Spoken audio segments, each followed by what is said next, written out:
गावी आल्यावर मासे घ्यायचे असतील तर आमचं एक हक्काचं ठिकाण ठरलेलं आहे, तिथेच आम्ही जातो नेहमी. घेऊन शिजार ताजा ताजा दादा ताजा ताजा, चिकना चिकना म्हावरा माझा. घेऊन शिकार ताजा ताजा दादा ताजा ताजा, चिकना चिकना म्हावरा माझा.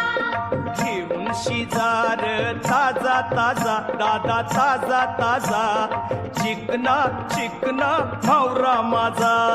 घेऊन शिकार